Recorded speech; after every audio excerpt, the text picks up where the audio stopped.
कानपुर नगर के stock exchange में Indian journalist association में वर्तमान परिप्रेक्ष्य में पत्रकारों की भूमिका पर संगोष्ठी एवं राष्ट्रीय पत्रकार सम्मेलन में राष्ट्रीय अध्यक्ष श्री सैराज अहमद जी के द्वारा पत्रकारों का किया गया सम्मान। राष्ट्रीय अध्यक्ष जी दीप प्रज्वलित कर इलेक्ट्रॉनिक मीडिया एवं प्रिंट मीडिया के पत्रकारों को हर संभव सुविधा दिलाने का आश्वासन दिया गया, जिसमें मुख्य अतिथि में श्री सैराज अहमद राष्ट्रीय अध्यक्ष, विशिष्ट अतिथि में श्री सिद्धार्थ काशीवार अध्यक्ष, रामलीला कमेटी श्री अंजनी निगम, वरिष्ठ पत्रकार डॉक्टर रमेश वर्मा, वरिष्ठ पत्रकार श्री जुबैर अहमद फारूकी, संपादक अनवर ए कौम, श्री अश्वनी दीक्षित संरक्षक मौजूद रहे। देखिए हिंद नाउ टाइम्स मीडिया पर जिला संवाददाता विकास सोनी की खास रिपोर्ट।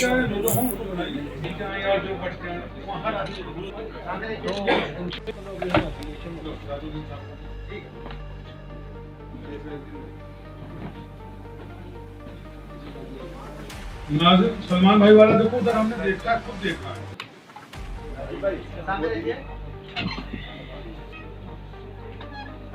नाजिम अली खान का नफलब हमारे, मेरा ये मांग है, खासतौर से मैं आपको ये आश्वासन दे, इंडियन जर्नलिस्ट एसोसिएशन अपने साथियों से ये एक मांग करती है कि जो पत्रकार साथी 8वीं 10वीं 11वीं 12वीं वाले हैं, कम से कम इस पे ध्यान दे सर। पत्रकारों की एक योग्यता होती है, क्योंकि जब योग्यता होगी, डॉक्टर की डिग्री है ही नहीं, हम पत्रकारिता कर रहे हैं, चाहे वो प्रिंट की हो, इलेक्ट्रॉनिक की हो या वेब जर्नलिज्म यानी डिजिटल मीडिया की हो। जब आप शिक्षित रहेंगे, सभी भाषाओं का ज्ञान होगा, तभी आप निपुण होंगे, तकनीकी रूप से आप जो है सतर्क, सजग और संघर्षशील हो पाएंगे। ये मेरा मानना है। तो इसलिए आप जो लोग वेब जर्नलिज्म कर रहे हैं, खासतौर से उनके पास डिग्रियां नहीं होती है। खासतौर से मैंने इस चीज को महसूस किया है एज ए पत्रकार। इसके साथ साथ ऐसा नहीं है कि मैं सिर्फ वेब जर्नलिज्म को इसमें ला रहा हूं। मेरा यह कहना है प्रिंट मीडिया में भी जो पत्रकार साथी हैं उनको भी, लेकिन योग्यता के नाम पे सिर्फ जो बीए करने से, बैचलर ऑफ आदर नमन करते हुए, मैं अस्वस्थ होते हुए भी, बाईपास सर्जरी हुआ है, लेकिन यह इंडियन जर्नलिस्ट एसोसिएशन के का कार्य जो दिखाई दे रहा है, राष्ट्रीय अध्यक्ष महोदय जो प्रयास किए, उसका यह उज्जवल भविष्य रूप में हमको यह दिखाई दे रहा है।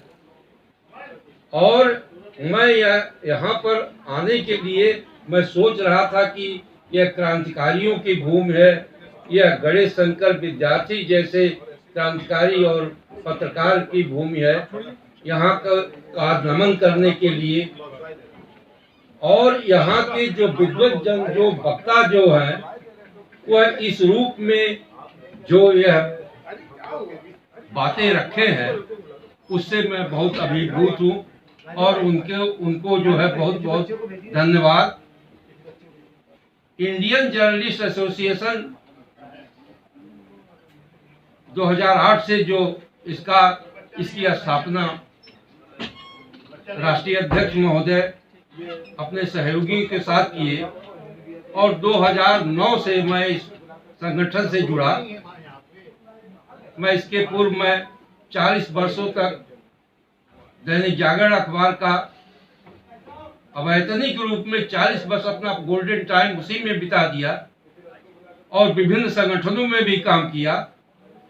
लेकिन जो सम्मान और जो क्रांतिकारी स्वरूप हमारे राष्ट्रीय अध्यक्ष ने इस इंडियन जर्नलिस्ट एसोसिएशन को खड़ा करके, और जो रूप उसका दिखाई दे रहा है, यह भविष्य इसका बहुत उज्जवल दिखाई देता है। पत्रकार हित में जितने भी समस्याएं, जितने भी बातें हैं, उन सारी चीजों को हमारे राष्ट्रीय अध्यक्ष और इंडियन जर्नलिस्ट एसोसिएशन समय समय पर उठाता रहता है।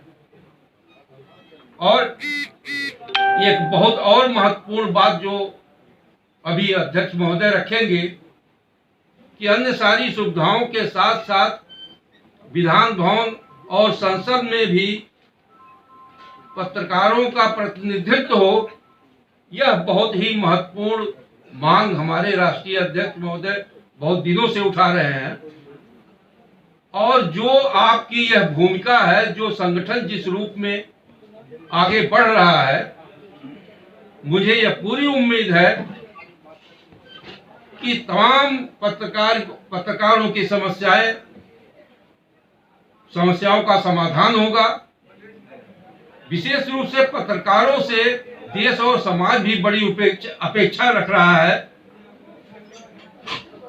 और लगता है कि जो रूप हम सोच करके चले हैं और जो जागरूकता यहाँ के पत्रकारों में दिखाई दिया हमको, इसके लिए मैं इंडियन जर्नलिस्ट एसोसिएशन इस कानपुर इकाई का बहुत बहुत आभार व्यक्त करता हूं और यह उम्मीद करता हूं कि इस प्रकार से पत्रकार हित में यह संगठन कार्य करता रहेगा और पत्रकारों का भविष्य भी उज्जवल होगा। इन्हीं शब्दों के साथ क्योंकि जो मैं किसी विषय को लेना चाहता था, वो सारी विषय बहुत सारे गर्भित रूप में यहाँ के बहुत विद्वान जन यहाँ के उसको जो है आप लोगों के समक्ष रख चुके हैं। अब उसी को दोहराने से कोई फायदा नहीं।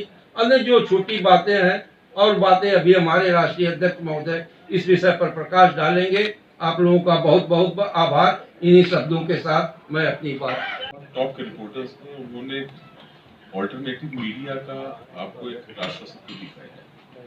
उन्होंने एक संस्था बनाई रिपोर्टर्स कलेक्टिव के नाम से, जो कि आप लोग मेन स्ट्रीम मीडिया से कहीं आगे बढ़कर शानदार स्टोरीज ब्रेक की है। ऐसी थॉट प्रोवोकिंग स्टोरीज ब्रेक की हैं, वो भले ही मेन स्ट्रीम मीडिया ने नहीं पकड़ा हो, उनको ये लगा होगा कि भाई ये हमसे ज़्यादा बेटर कर रहे हैं, तो क्रेडिट नहीं देना चाहते थे, वो उसकी कॉपी भी नहीं करना चाहते थे।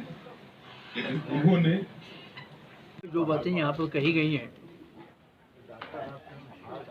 उसमें अंतर या समांतर की बात तो मैं समझता हूँ कि ऐसा है कि जैसे कि मेरी निगाह में अखबार नवीसों पूरी तरह से नज़रअंदाज किया जा रहा है। ऐसा नज़रअंदाज किया जा रहा है जैसे उनकी कोई औकात या वक़्त या कोई इज्जत नहीं है।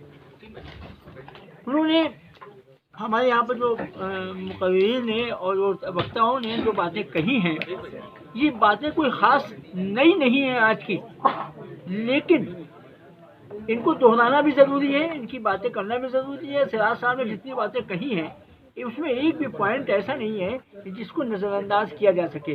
और ख़ास तौर पर मैं तो ये कहूँगा, ये जिस मुल्क का वज़ीर आज़म एक प्रेस कॉन्फ्रेंस नहीं कर सका 9 साल में, वो अखबार नवीसों के बारे में क्या सोचेगा, क्या उनकी भलाई के लिए काम करेगा।